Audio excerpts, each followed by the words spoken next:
কি যে করি আজকাল কেউ মিলাদও দেয় না। আমাদের যে যাবো তাও হয় না। চল দোকানে যাই। আসসালামু আলাইকুম, আপনার সব ভালো আছেন? কিছু খাবেন নাকি? কি খাবেন? খাবো তো, সামনে মিষ্টিটা চলছে, পকেটে টাকাও নেই। হুজুর আপনার কি টাকা পয়সা লাগে? তুই তো বুঝলি না আমি কি দোকানদার শুনে আনি এসো।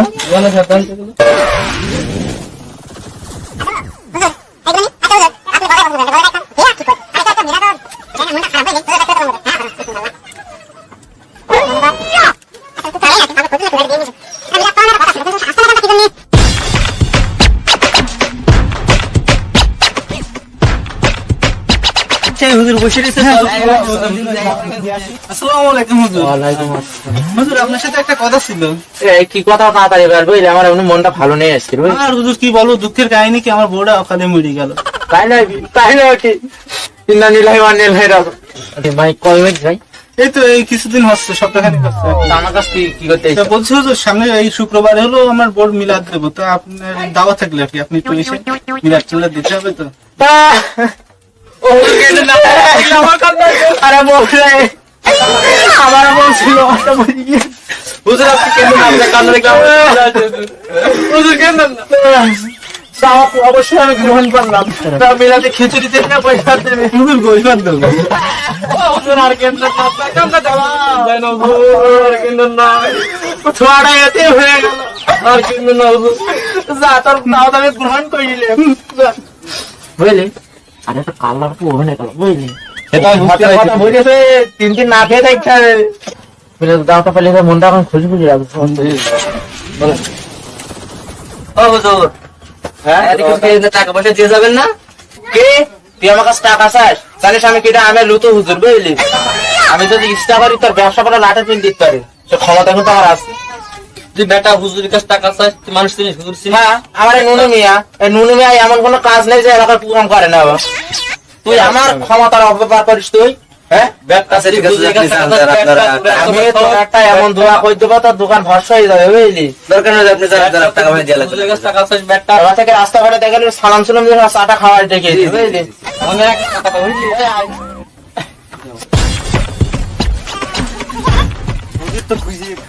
বুঝতে আমাদের পা তো ক্ষয় হয়ে গেল। সে কখন থেকে হাঁটছে এখন হুজুরি কোন যায় পাবো? হুজুরি না পারবে চলে এদিক দিকে সব রে। এখন যেতে দাওয়াতটা তো দিলে তো যাওয়া লাগবে তো। ভ্যান আসছে না, যা খাবো যেতাম বুঝলি।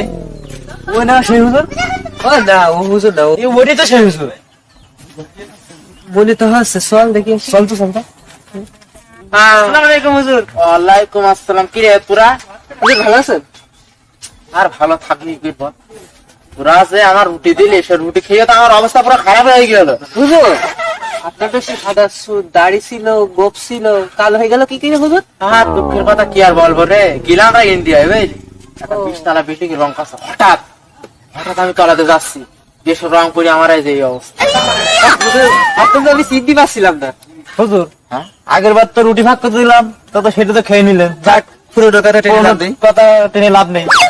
এখন একটা নতুন কথা, আমাদের একটা গুপ্তধন ভাগ করে দিতে হবে। কি করছিস? কি কথা কষায় নুনু মিয়া দিকে সব হুজুর দুধু বিয়ে ডাকবে কিটা? আরে এটা আমার মাদ্রাসা ছাত্র বুঝলি, একটু কাছে পড়ে, একটু তোরা একটু দোয়া করিস যাতে হাদিসটা আমপাড়া ধরতে পারে বুঝলি। হুজুর এত দেরি কথা করে লাভ নেই, চলো সত্যি কথা করছিস চলেন চলেন। ধান আজকে একটা বেঁধে গেছে। আরে বিশাল ধান মানে ধান মানে ওরে বাবা ধান পালি না হিরো জহরাত প্লেসের মধ্যে ভাগ করে নেবো, ওটা তো দেবো না, আমরা নিজেরা ভাগ করে নেবো বুঝলি।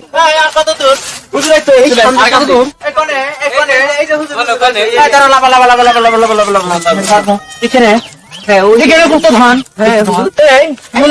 এসো এসো এসো এসো, এটা কিন্তু একদম সমান ভাগ করে দেবেন, সমান ভাগ করা লাগবে, সমান ভাগ করে দেবেন, কোনো ধরনের এদিক ওদিক না হয় আগের মতন, ঠিক আছে? লোভ পাড়ছে রে, লোভ পাড়ছে হুজুর। তাহলে সমান সমান ভাগ করে দেওয়া লাগবে, সমান ভাগ করে দেবেন। তাহলে তুই এক কাজ কর, তুই ওই পাই ধর আর তুই ওই পাই। কেন হুজুর পাই দেবো কেন? আরে তোরা জিনিসটা তো বুঝতেই পারলি না। যখন জিনিসটা ভাগ করবো, সমান সমান ভাগ করবো, তখন তারা সটকে যেতেও পারে। ঠিক কথা বলেছিস, ঠিক কথা বলেছিস। আচ্ছা তাহলে দেখো, কোথায় দেখো? শুরু দিলাম। হুজুর, হাঁটাও।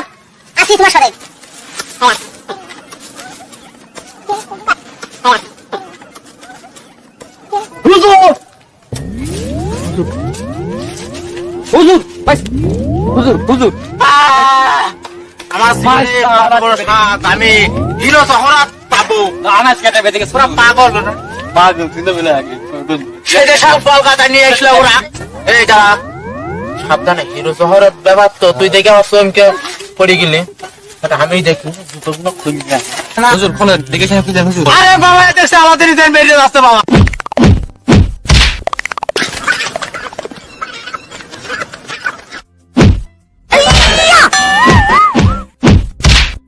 সারা সারা গুতো না করে সামনে টেকে গিয়ে চালারা বুঝেছে